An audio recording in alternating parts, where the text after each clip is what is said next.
Assalamualaikum warahmatullahi wabarakatuh. Balik lagi teman-teman sama saya Alan Saswito. Di video kali ini saya akan menjelaskan sedikit mengenai secara rinci dan padat mengenai proses audit, dari penilaian terhadap risiko, respon terhadap risiko, sampai pelaporan atau pengemukakan pendapat dari pendapatnya auditor secara profesional. Yuk simak videonya teman-teman. Oke teman-teman, dalam proses auditing yang tahap paling awal yakni mengidentifikasi resiko. Dalam penilaian resiko kita pakai kasus PT Jiwasraya untuk melihat kira-kira akun apa saja sih yang berpotensi bermasalah dan mengalami fraud, dan bagaimana prosedur penggunaannya atau penanganannya. Misalnya terjadi salah saji atau tingkat risk auditnya menentukan nih berapa tinggi sih risiko atau tingkat salah saji ataupun tingkat fraudnya. Kita simak ya teman-teman. Oh ya teman-teman, sebelum kita ngecek ke laporan keuangan si perusahaan, kita harus tahu dulu nih bagaimana pengendalian internalnya si perusahaan. Kita harus ngobrol dulu ke pihak-pihak manajemen yang bersangkutan dan juga memang berelasi terhadap pelaporan atau penyajian laporan keuangannya. Oke teman-teman, di sini merupakan laporan keuangan PT Asuransi Jiwasraya. Pertama-tama teman-teman kita akan melihat dulu sampel. Jadi sampel yang kita pilih di sini adalah total aset atau jumlah aset. Dalam penentuan materiality kita tentukan dulu nilai OM-nya, yakni 1% dari nilai aset. Selanjutnya kita tentukan PM-nya atau total materialnya sebesar 70% dari nilai OM. Setelah itu kita tentukan juga nilai AM-nya, yakni sebesar 3% dari nilai OM. Setelah kita hitung-hitung teman-teman untuk nilai AM-nya dari rumus yang tadi, selanjutnya teman-teman, setelah kita menentukan level size dan nilai AM-nya,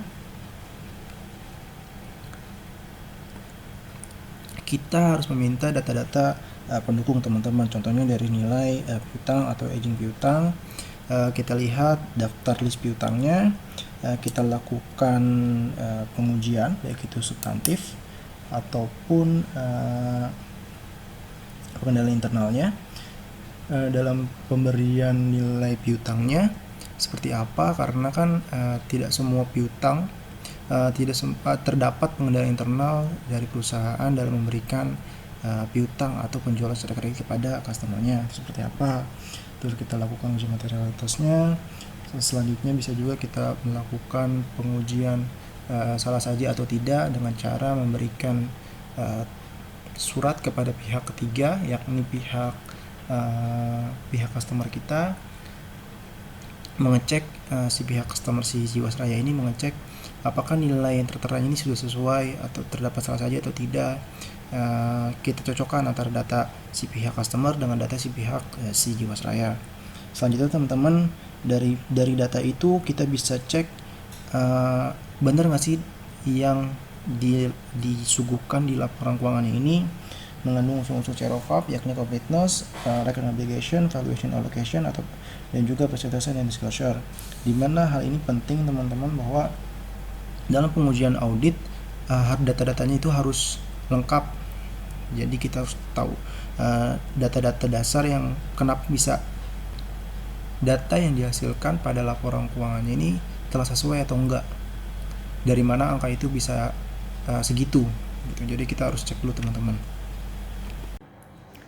Ya teman-teman, dari hasil kesimpulan teman-teman, tahap ketiga yakni pelaporan audit, di mana pelaporan audit ini merupakan pendapat secara profesional dari pihak auditor dalam menilai laporan keuangan disajikan oleh PT Jiwasraya. Setelah kita lakukan inspeksi dan juga melakukan beberapa pertanyaan dan meminta beberapa bukti, dilihat teman-teman bahwa nilai piutang dari aging itu sesuai atau tidak. Apabila tidak sesuai, kita tanya kepada pihak manajemen mengapa tidak sesuai. Mereka memberikan alasan, kita merespon alasan tersebut. Dari beberapa sampel yang diuji, apakah sesuai atau tidak, Dengan itu pihak auditor baru dapat memberikan opininya, apakah opini wajar atau tidak. Dengan opini wajar tanpa pengecualian atau juga tidak memberikan pendapat.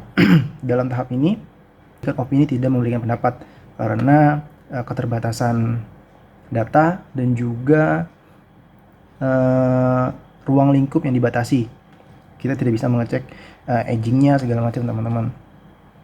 Ya, begitu teman-teman informasi dari saya. Semoga membantu teman-teman. Wassalamualaikum warahmatullahi wabarakatuh.